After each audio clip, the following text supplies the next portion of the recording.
I would start with, of course, a certain kind of genius loci, which I'm not sharing, of having all this discussion in Prague, which is, of course, a perfect place for musing about overlapping national projects and overlapping national movements. And also, in some ways, I mean, we have been discussing this many times with many of you actually in the room, a certain kind of birthplace of modern nationalism studies because of this very, very interesting overlap in the interwar period of a number of in very, very key figures from Hans Kohn to Radl and to Lemberg and Deutsch and all the others. So I mean, I think it's also very interesting to take this into account, that there are certain hubs of this thinking in East Central Europe. I mean, Prague is not the only one, but probably the most interesting one.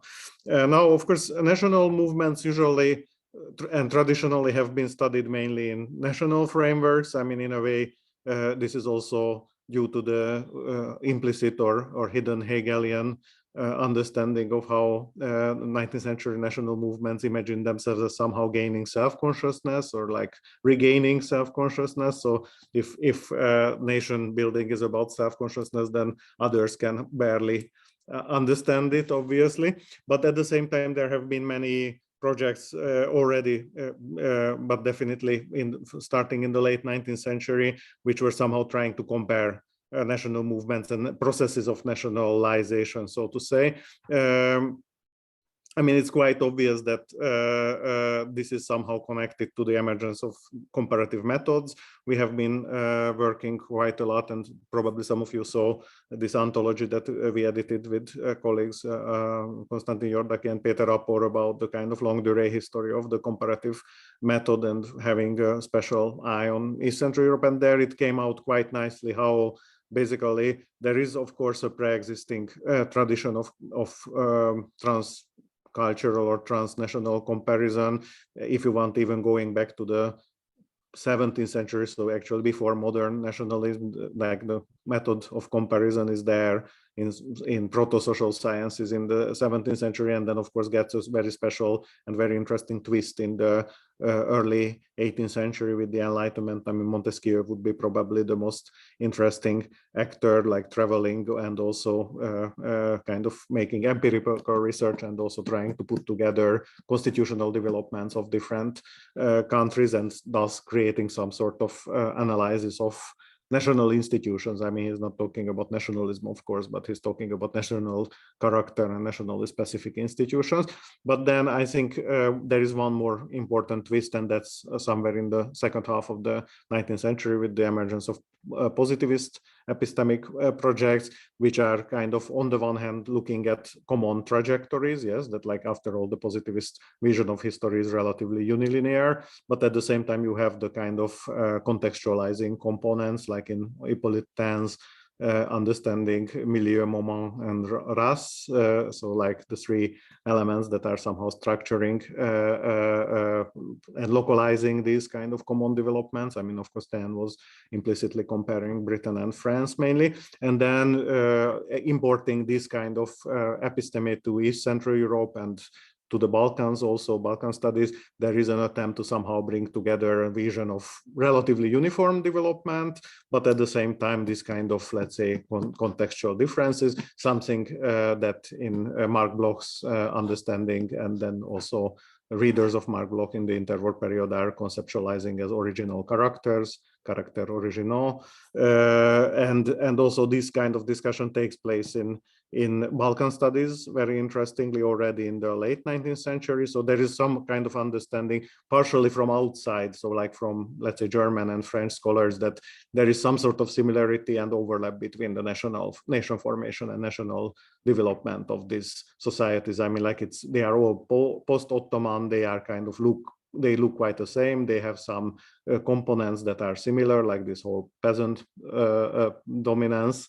And then this is a kind of framework into which they are kind of inscribing this. And of course, there is also, let's say, implicit or sometimes even explicit irony in the external view and sometimes even in the internal view that, okay, this is quite nice, they are quite similar, and at the same time they are fighting all the time. Yes, so I mean, like that, this kind of ambiguity that Balkan nation building is kind of quite identical. They are basically competing for the same population very often, but at the same time, when they actually manage to nationalize their chunk of population, then they start to kill each other. And this is a kind of narrative that is more or less there, of course, at the turn of the century, and then of course the Balkan Wars probably makes it even more kind of actual. And but at the same time, there is also a more empathic understanding of this kind of, let's say, convergent development, and that is connected very much to ethnographic and anthropological literature, which looks at, as I said, also this kind of convergent formation of national culture, and also instrumentalizing certain kind of similar toolkits to actually turn the population into nationally conscious. Now, in the interwar period, as I said, there is a kind of boom of something like proto-nationalism studies. Here, the interesting thing is that, of course, you have very prominent Western historical sociologists who are also writing about nation as a unit of analysis, and historicize it, and also try to contextualize it socioculturally. But it's not by chance that there is a boom of this also in East Central Europe. Obviously, it's connected to the, if you want, regional contextualization, which is also very often post-imperial. Yes, that I mean, like in the context of post-imperial thinking, somehow this whole understanding that nations are somehow kind of overlapping to a certain extent, national movements are competing, but at the same time they are kind of also influencing each other, is kind of easier to see than if you are thinking about British and French nation formation. Yes, so I mean, like, it's, if you think about, let's say, post-Habsburg context, then this is somehow more natural there. And then also there is this kind of paradigm that is quite typical for the interwar historical sociology. I mean, the people who are kind of in conversation with the Annal school also, who are talking about small nations as a kind of unit of analysis. I mean, István Hajnal in Hungary, for example, is a good example for this, which is also, by the way, anticipating a little bit like how later on people like Roch will kind of cross the meso-regional borders. So it will be not just Eastern European small nations, but Scandinavia and East Central Europe somehow put together. And it's a kind of quite careful, let's say, historical sociological analysis of what makes these traditions somehow comparable, and sometimes over what are the again original characters and what are the transfers, potential transfers. And then basically here what is important is that there is not much clash of the two aspects that later on in German debates, methodological debates in the late 1990s or in the late 90s, in the late 20th century, became such a crucial debate between comparative and transnational approaches. Yes, so I mean, like, whereas in the German methodology, like post-Koka context, these two positions are kind of played out against each other. Koka was defending comparative, and then many other scholars were pushing for entanglements. I mean, like in this interwar context, I mean, this is what we found with Peter and Konstantin browsing all these texts. There is a much more natural crossing between comparative and transnational. People are aware of the fact that if you compare, you also look at cases which are not disjunct, which are actually overlapping. And if you are looking at transnational dynamics, you still have to have some kind of units of analysis which are comparative. You cannot just talk about the flow of indistinguishable entities. So I mean, like, this is I think quite important. And then here comes I mean, I could mention also Warsaw, and to a certain extent even Budapest as a kind of context of this thinking. But if you are in Prague, at least if I am not in Prague, but you are in Prague, then of course this Prague debate is quite important. I mean, both on the level of registering the overlapping national projects, German and Czech, and to a certain extent the Bohemian, which is in a way a third one. Yes, a kind of proto ethno-national kind of local patriotic identification, and these are of course studied in the interwar period partially because of political reasons. So the debate about civic Czechoslovak nation as a possible political construct, but also these are also played out against the romantic narratives of complete parallelism. Yes, so I mean, like those frames that are claiming that there is a Czech national spirit and the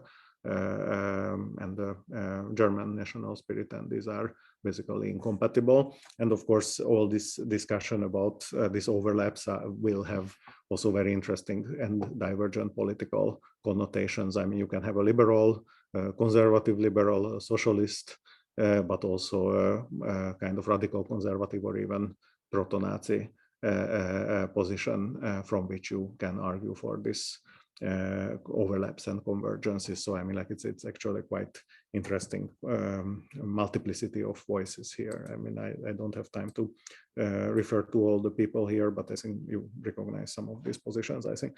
Now, of course, then in a broader sense, in East Central Europe and even beyond, what is interesting is that this whole transnational study of nationalism can have very different, as I say, meta-historical and political connotations. So I identified just tentatively and for the sake of, how to say, simplification, 5 potential positions, which I think was all recognizable, and you can probably, I'm sure Vojtěch can attribute names to them very quickly, but many of you, I think, will recognize these positions. So the socialist structural analysis of transnationality, the liberal cosmopolitan position, the populist empathic small nation or peasant nation narrative, the conservative post-imperial and anti-ethnicist position, and in the end, like there is what the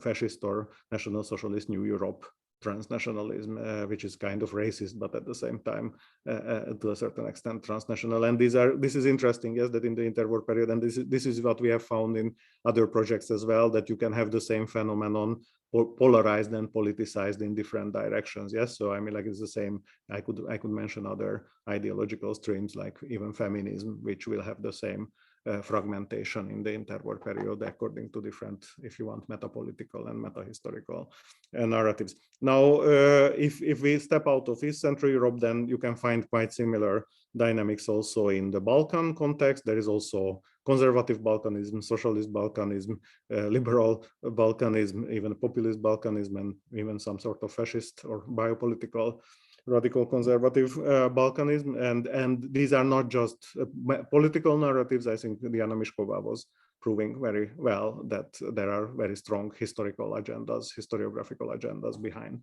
this. And I think one more important aspect here is in terms of methodology, that this whole transnational comparative discussion is very much framed, at least in Central Europe to a certain extent. I think in Balkan studies, probably anthropology and ethnography is the driving methodological frame. In East Central Europe, I think Geistesgeschichte is important, so which is actually very much interested in cultural transfer, and then in a complex dialogue between Geistesgeschichte and historical sociology. I mean, this is the if you want, the generation of Heinel and Marceli Handelsman and others who are kind of in dialogue with the Annal school as well, or the Annal school in the making.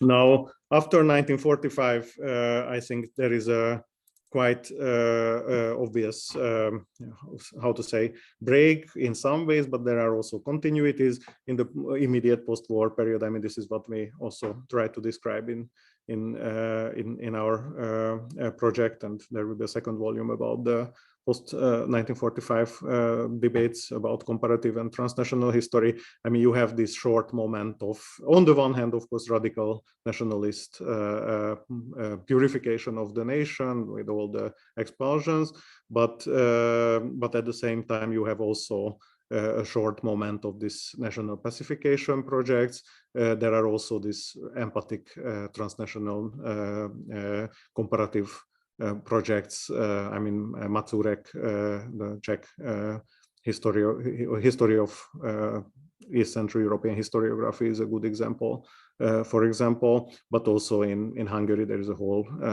in this Danubian historical project, which is very much trying to create this kind of, how to say, post-national or post-nationalist historiographical frame, common frame. In Hungary and in some other contexts, it's a combination of socialist and populist, agrarian populist narratives that are somehow kind of creating this common frame. But then, as you all know, Stalinism, which is on the one hand imposing a kind of straitjacket on these countries, but actually in historiography, it's creating exactly very strong divergences. The Stalinist historiographical canons are morphologically similar, but there is a, so to say, national socialist, not national socialist in the Nazi sense, but national/socialist teleology, which is kind of creating parallel and not really overlapping narratives. I mean, this is this multiplication of the Stalinist frame, which is also true for the intra-Soviet historical cultures. And that means that when Stalin dies, and then there is an attempt of the Soviets to somehow create some sort of conversation for the communist countries about history. I mean, not unrelated to the fact that the Soviets trying to get some positions in the global historical congress venue, then they realized that these historiographies don't talk to each other at all. So actually there is no transnational historiography at all in the Stalinist context. And then there is a lot of effort in the mid-50s and late 50s to kind of create more overlaps and more formalization of some sort of kind of understanding. And this creates some sort of negotiation about the history of nationalism. Yes, I mean, if you want to pacify historical cultures, you have to somehow relativize the national narratives. And this happens to a certain extent from Soviet pressures, so partially from the re-emergence of some of the more critical historical canons that were kind of silenced during Stalinism. In the Balkan context, this is also driven by political efforts. I mean, you know probably that Balkan Studies is relaunched in the mid-1950s in a very interesting transnational political, in a way, and going against the Cold War logic. And it also creates a certain kind of historiographical corpus, which is very much looking at somehow nation building as a key issue, but it's also it's polyphonic, but it's never really transnational. So I mean, like, it's actually everybody is allowed to re-narrate his or her, I mean, usually his historiographical canon, and this is put together somehow into a kind of, how to say, Mendeleevian system of national evolutions, but there is very little effort, except for a couple of cases, to somehow think beyond these national narratives. It's polyphonic, but not, it's like Bulgarian singing, that polyphonic, but not necessarily transnational in the sense that we use it. Also, there is Marxist historical sociology emerging, as you know, in the 50s, and then having probably its high moment in the 1960s. It is, nation is not the central concept here. It's more agrarian sociology, second serfdom and stuff like that is the core issue. But some of the scholars are actually still interested in nation, and they are trying to kind of formulate some sort of transnational framework.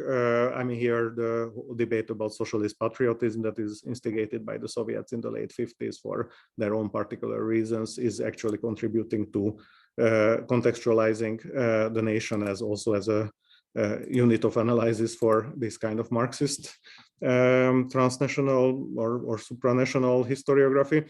Again, semi-periphery as a concept is potentially also transnational. I mean, like, this is of course very much the 1960s historiography in East and West as well, Marxist historiography in East and West as well. But here the national data sets are quite central. Yes, so I mean, like, even if these guys are talking about semi-periphery as in a way supranational concept, when they are working with data sets, these are usually national data sets. I mean, you can look at what Ivan Berend, for example, and all these guys are doing. I mean, they are using Bulgarian data sets against, I don't know, Spanish data sets. So actually, funnily enough, even though this framework could be quite transnational, it's actually very much national, methodologically quite national.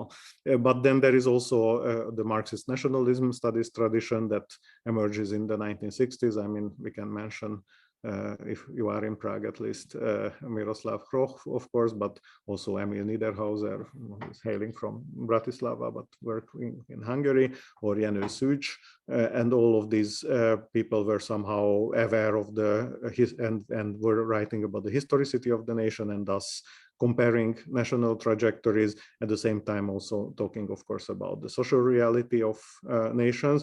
And they all link nation to modernization, but also somehow allow for pre-modern forms of nationalism. And they are all kind of doing a comparative frame, implicit or explicit, in the case of Hroch and Niederhauser, more explicit, in the case of Szűcs, more implicit, and also create this kind of supranational frames, don't necessarily create they don't necessarily thematize, though, the transnational transfers. Yes, so I'm like, they are actually still talking. I mean, if you look at Hroch, it's a morphology of national developments within national frames, but he's kind of aware of the asynchronicities and to a certain extent the interference between these projects. In the 1970s and 80s, of course, this is a known story, supraethnic entities are re-evaluated. I mean, like, this is the moment when, for example, Austria-Hungary becomes really center as a kind of federal unit. But interestingly enough, there is still very little about the transnational context of nationalism in this literature. The binary of imperial versus national is still retained. So very often this literature is still thinking in terms of the center being imperial and the contenders being national, and also because the central imperial successor state. So, for example, in the case of Austria, its own literature, secondary literature or historiographical literature, is happily conflating the two. Yes, so I mean, like, basically Austrian historiography of the 1970s and 80s was kind of at the same time imperial and at the same time national. So it was basically, to a certain extent, pathologizing the national movements outside of Austria, and the other way around, and the kind of historiographies of the contender, the sub-imperial nationalism were also pathologizing the Austrian position, both as an imperial and as a national positions, and this whole thing is conflated all the time. So it gave very little space for transnational studies. After '89, I mean, of course, we have this revival or creation of corpus of nationalism studies in East Central Europe, which is very much based on this 1970s, 80s Western literature. But of course, due to the pre-existing intellectual links, I mean, Czechs didn't have to reinvent or read Gellner just as a Western author, but there were, of course, if you want, invisible interferences with their own pre-existing historiographical culture. I mean, going back to the interwar period, and the same with Hungarians. So basically, there was some sort of smooth landing of these transnational historiography about nationalism studies, and that created a certain kind of local proliferation.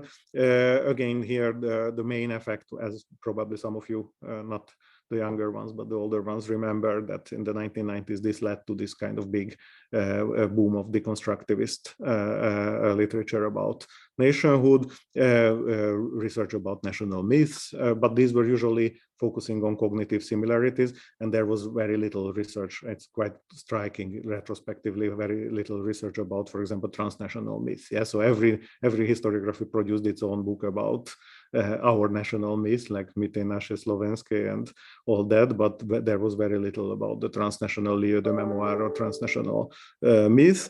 Later on, there was a kind of, I think this is the 2000s rather than the 1990s. In some ways, 1990s already started, focus on the excluded and the in between, who don't fit into the national context, but very often this was also done in national framework. Yes, I mean, like we all know, I just bought a book 2 days ago in Bratislava Nikola about Czechoslovak Jews, and it doesn't include Hungarian-speaking Jews from Slovakia. Yes, and it's basically a book called Czechoslovak Jews in the interwar period is actually talking about Czech Jews only. So I mean, like this, very often these kind of frames are quite restrictive, or probably all the literature, Nikola probably bumps into it all the time about Roma studies framed in national terms, like history of Romanian Roma, history of Hungarian Roma, which is completely not paying attention to the fact that many of the actors are actually not fitting into these categories at all, and they didn't know that they fit into the category either.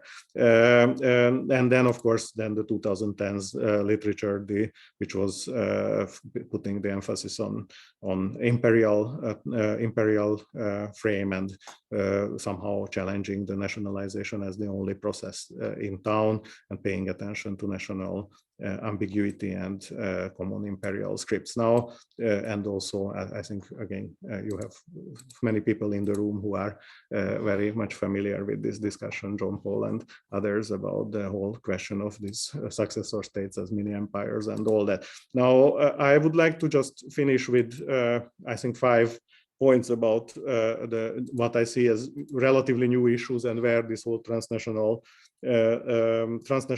study of nationalism can be affected by what's going on now in the last couple of years, and what we might offer for each other as a basis of a discussion, very short discussion though. One is the potential critical rethinking of the imperial turn historiography now from the perspective of the much more emphatic nationalizing element of empires and their post-histories. I mean, let's think about the current Russian and Turkish context. Yes, I mean, like, it's not that easy anymore to kind of think about benevolent non-national empires versus stupid nationalist movements, because we know that actually the two are kind of overlap again to a certain extent. And if you look at the Russian and the Turkish context, then it's also quite clear that in terms of the post-histories of these empires, that the nationalizing empire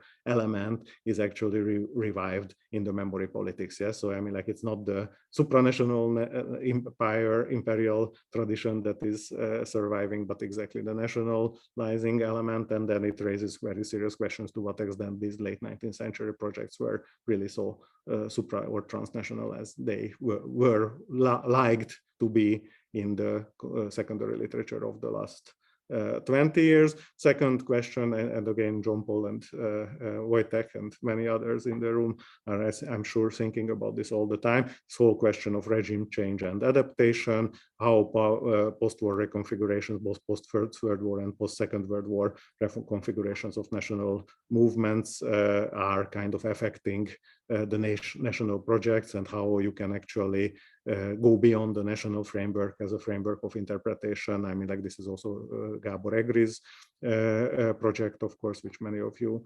know.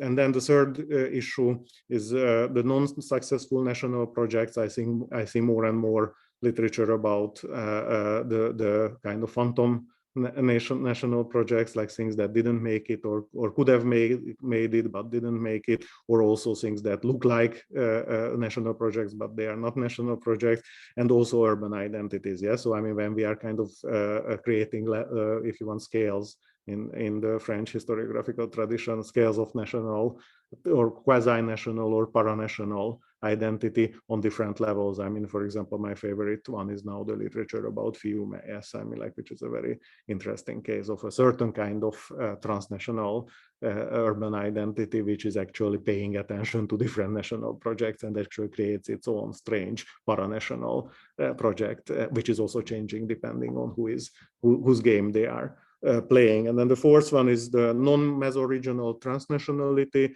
I mean, like, East Central Europe has been very much thinking in terms of meso-regional comparisons and meso-regional units of analysis, but then we can think back, as I said, even Hroch and Heinal were very much fond of going beyond the meso-regional comparative frame. And the question is whether we can also think about this comparative transnational frame as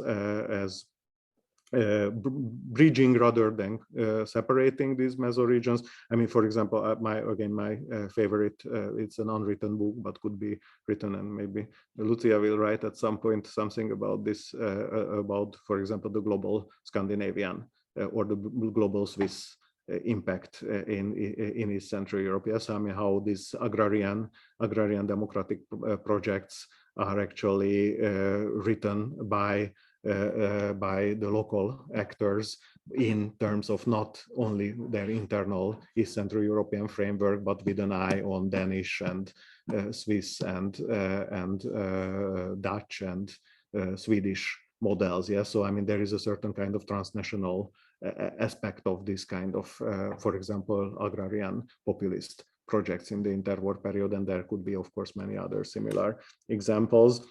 Also, I mean, in my own research, for example, the Spanish impact of Spanish discourses on collective identity on the Romanian debates or on East Central European debates in general in the interwar period, like this whole civilizational character discourse is very, very, very supra-regionally transnational. It doesn't fit into, I mean, Romanians and Hungarians don't read each other, but everybody reads Ortega y Gasset and Unamuno.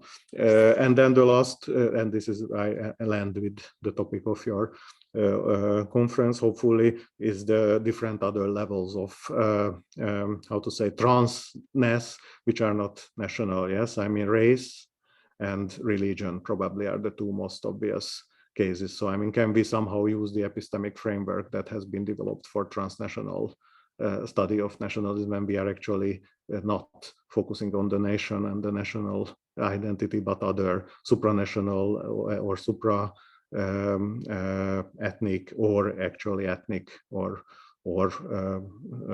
religious, as I said, layers of identity, and how the methodology will change if we are actually using this kind of transnational toolkit, not for the nation as the main kind of common element, but, for example, denominational identification. So or biopolitical identification, which can be racial or and maybe also gender could be here brought in. So I will stop here, and I hope that it gave you some sort of how to say cognitive map for the discussion, and I hope that it was somehow at least modestly contributing to your discussion in the next 2 days. And I have like another 5-6 minutes, so if there are very quick questions, then I'm happy to answer now. What I was saying is that the Stalinist historiographical canons, although they are imposed to a certain extent, obviously from the Soviet model, so there is a transnational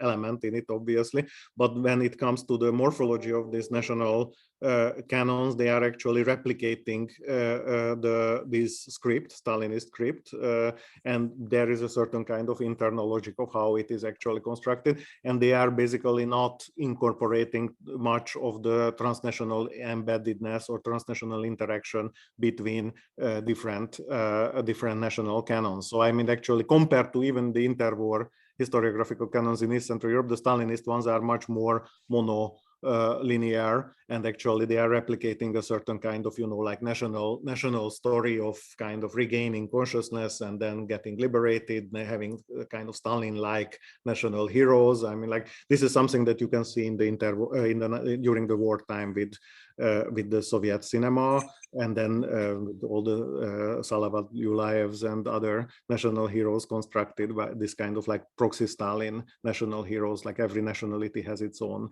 or Georgi Sakadzes for the Georgians and all that. And then there is a very similar kind of morphologically similar multiplied national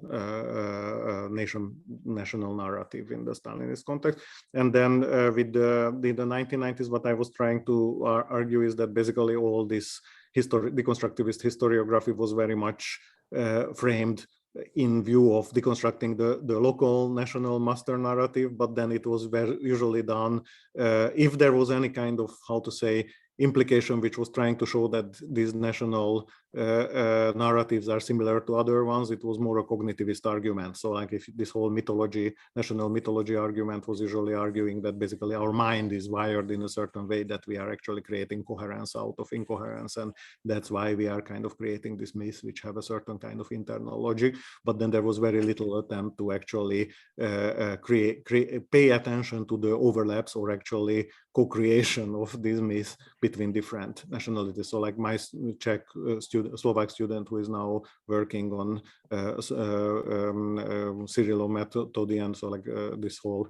Great Moravian discourse in the Slovak context. I mean, he is now having almost no literature which would actually pay attention to the overlap between the St. Stephen's crown, St. Václav's crown, and then the Slovak Svatopluk narrative in the 1940s. So I mean, basically there is no literature you can use. Although it's quite obvious that these myths are actually impacting each other, but you have to basically read 3 historiographies to be able to kind of put the story together. So you were mentioning among many of these interesting points, this kind of lack of focus on transnational myths and transnational places of memory. So, but I was not really clear, like, for example, yeah, which kind of examples could we name here? Like, could you, yeah, because I was not really clear what exactly do you mean by that? So that it was just like, yeah. Well, I mean, I think like with transnational lieu de mémoire, of course, I mean, like very many of the clashing points are of course by default transnational. Yes, so like you have, I mean, you know, even the most obvious ones, like I mean, like big wars or big clashes like 1848. Yes, I mean, like for example, like that you have basically the same spaces that are shared by different national projects, and then there is almost no or very limited literature which would read this not through national historiographical frameworks, but actually try to pay attention to the fact that we are talking about the same context and the same place, but from different perspectives. And also, I mean, very many of these, I mean, like it's striking how little is written about this kind of ambiguous transnational national heroes. Yes, like national heroes who would fit into more than one national context. I mean, we have many examples. I think we can just multiply it. We could spend another hour just fantasizing about all these guys, but there is comparably little literature about them, like which would not be just paying attention to this hero cult from one historiographical culture. So I mean, it's for me, it's quite striking how limited is this literature. I mean, like I was just in Belgrade last week, and I mean, we were just joking how that there is no literature about János Hunyadi or Jan Szibinyanin, or you can Janku Hunyadévara. I mean, like you have basically a figure who is national hero in at least 3, but maybe even 4 or 5 national canons, and basically all the national canons keep digging into his figure, but like there is absolutely no convergence, and the people don't even realize that we are talking about the same people. Like a Hungarian would not even be able to recognize that this is the same person if you would hear the Serbian narrative. So great, thank you so much.